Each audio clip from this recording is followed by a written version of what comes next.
আমি মুর্শিদাবাদে থাকি, 50 বছর যাবৎ আছি।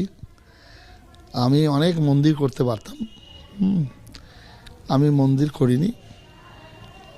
আমি করেছি কিছু স্কুল, 4টে হাই স্কুল, একটা বড় হাসপাতাল, একটা ছোট হাসপাতাল, আর 13টা প্রাইমারি স্কুল।